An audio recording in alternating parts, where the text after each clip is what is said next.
Good morning.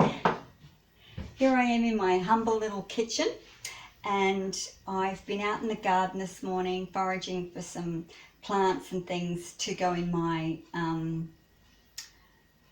Chiang Mai vegetable curry.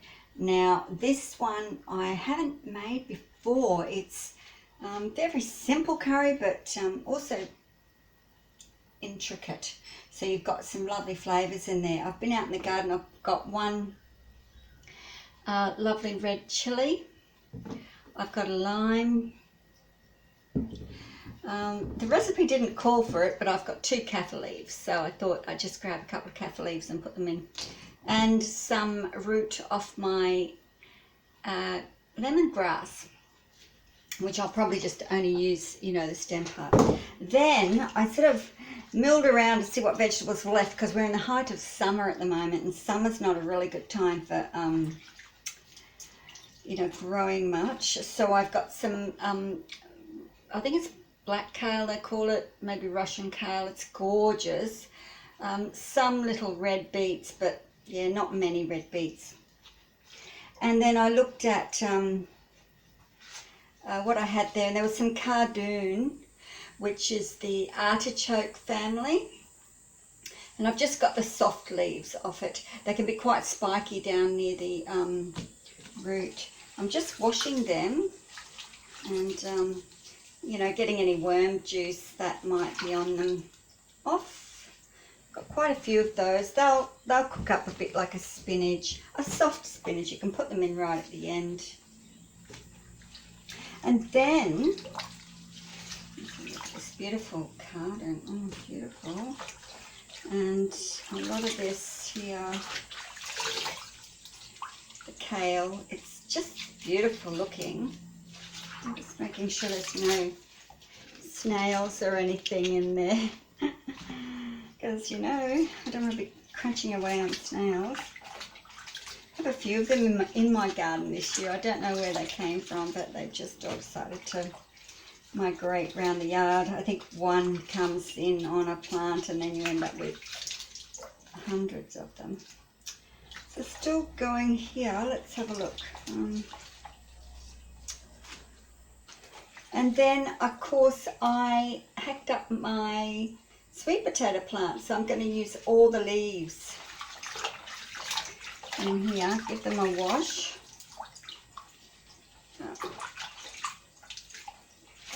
And I'll just pull them off like that, and it's a lovely little leaf. It's a beautiful leaf. Put there. Okay, and that's all I've got this morning. I didn't have much growing, not much is left.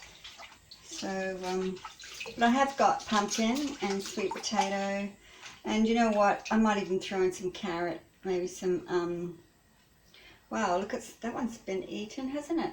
Don't know whether I'll use that one. Carrot, maybe some celery. It doesn't really matter what you put in. This is a very wet,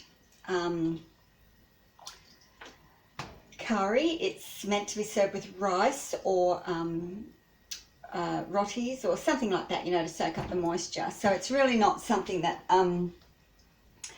needs to be loaded down, but I find that I just prefer the sweet potato pumpkin in it, because it just gives me that thickness that I like. I like a nice soup, but I also like the thickness. So I'll show you how I'm going a little bit further down the track.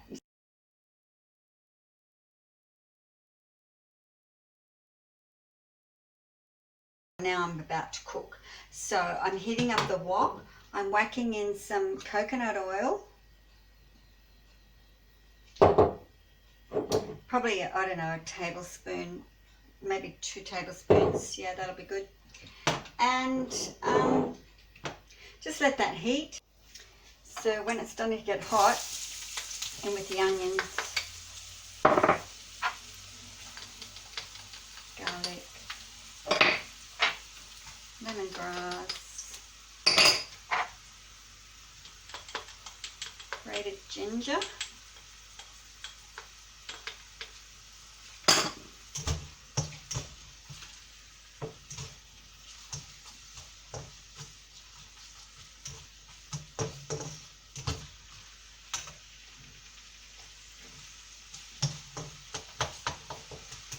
that's on a nice simmer.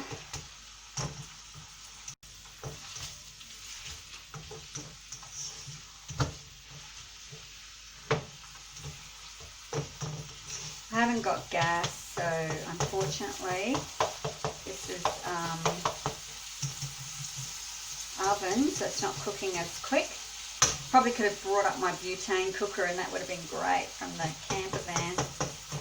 Anyway, it's cooking nicely. We'll just let that simmer for a few minutes. Okay, so that's just simmered for a few minutes. So in we go with the red curry. It's a red Thai curry, this one. Just let that permeate for a little bit, really infuse into the onion.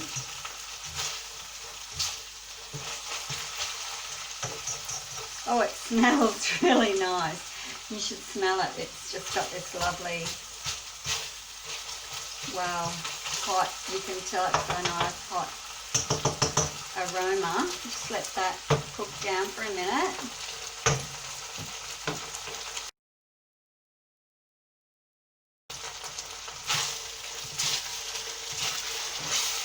Okay, now that's smelling really lovely now, so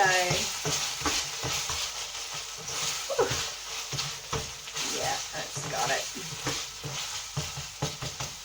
You can smell that little kick there.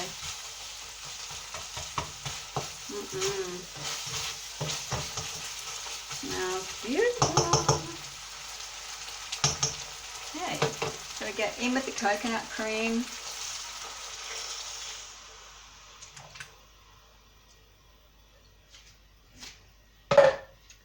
And that looks gorgeous. I mean, you can just see that. It's just a sea of red and white. We'll give that a little bit of a stir, flick through the onion. Okay, and then in with the vegetable stock.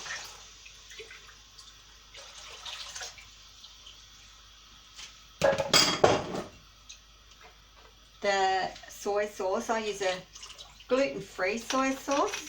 You can use any type of soy sauce, whether you want a thick one or a thin one. I just use the gluten-free one because that's, you know,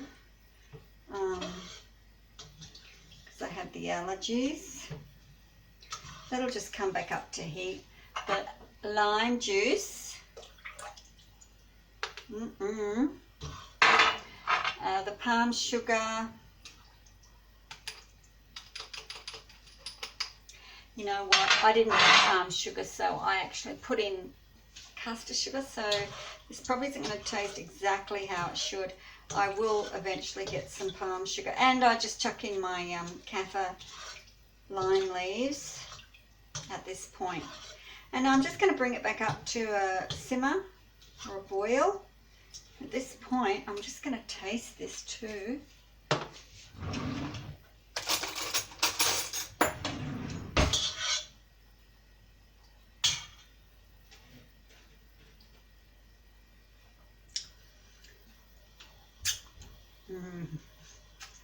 Yum. I just want to eat it all. Anyway, so we're just going to bring that up and then continue on with the vegetables. Right, so it's up to a simmer again, and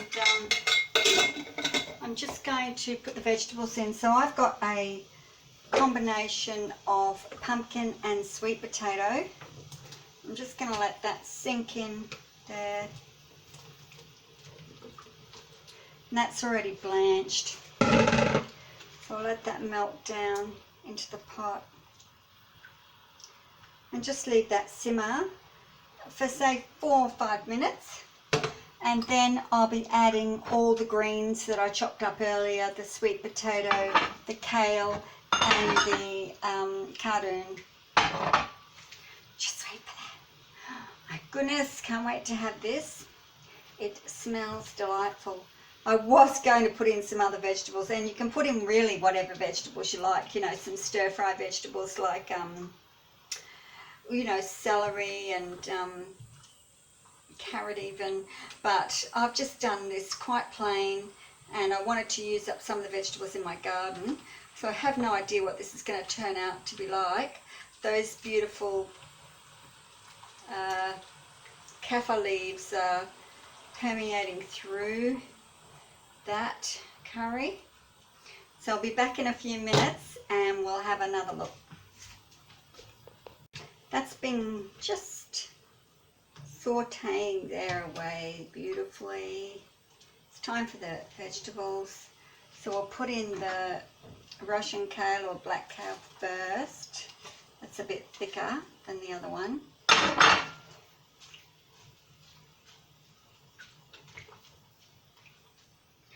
Just let that soak up some of that beautiful rich flavour. So I'm putting these in because the cardoon is very thin. It's like a lettuce almost, so that can go in last. The sweet potato leaves, which I've left some whole, just the smaller ones, and the bigger ones are cut into strips. They can go in now too. So I'm just going to break them up a little bit like that. Make sure they go in. Oh, gorgeous! Just tuck them in as well.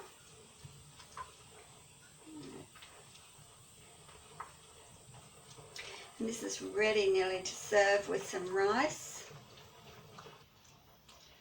Beautiful. Just let those wilt down for a little bit. You can stir them through now.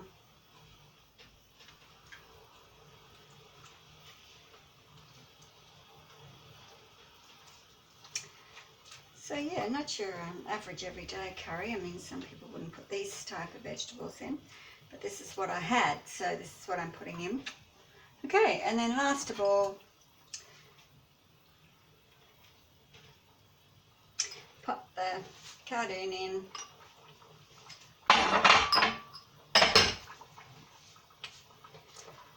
Slam it down and wind it all around. Slam it down and wind it all around. So that's what we're going to do. Wind it all around. Just flip it. Wind it. Okay, that's it. Yum. And that is wilted down nicely. And that's it. That's really all you have to do. So all the vitamins and goodness in that pot there is just ready to go. Okay, so just show you that.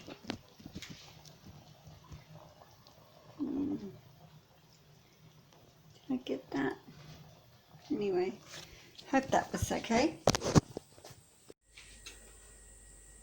Now, this isn't in the recipe, but I freeze chickpeas that I have left over when I'm making the hummus or when I'm making a meal. I just add a few extra and put in the bags to freeze, and that way when I'm wanting to make a dish like this, I can just pop them in. I'll just smash them up a bit. My sister Nikki told me about the freezing of the chickpeas, just whole once they've been pressure cooked, and just pop them in the freezer, and you can get out as many or as much as you like because they just break up like peas, you know.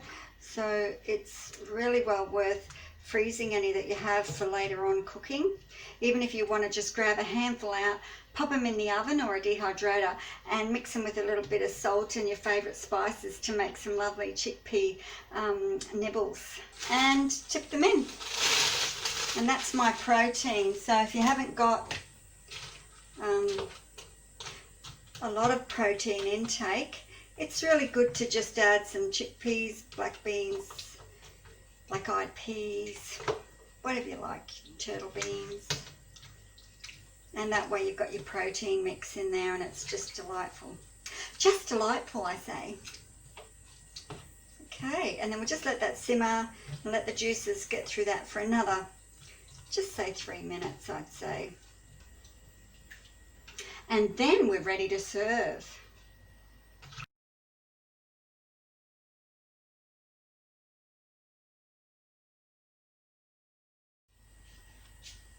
Right, so I've just reheated some of this Chiang Mai Thai curry, And the smell is just beautiful after it's been permeating in the freezer. It's just lovely. I just want to show you what I do here with the noodles. So we're having this one with rice noodle. I'm just going to throw some of that into a sieve. Just break it up a little bit. Boiling water over the top. Sorry about that. Put a lid on and go away for a few minutes. So generally I'll do that before I reheat. Right, so that's it. So just strain all that.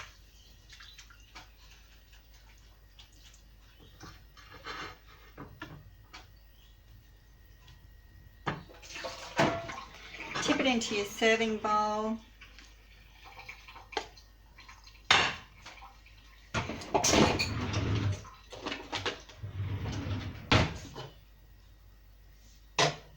Get some of your Chiang Mai out. Pop it in the bowl as well.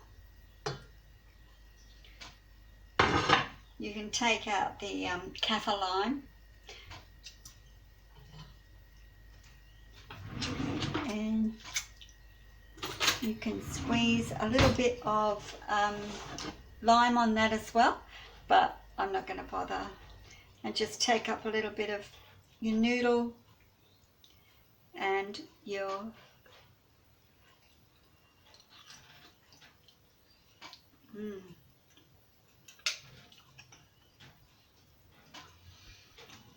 make it, don't procrastinate. This is really, really nice. Okay, ciao for now.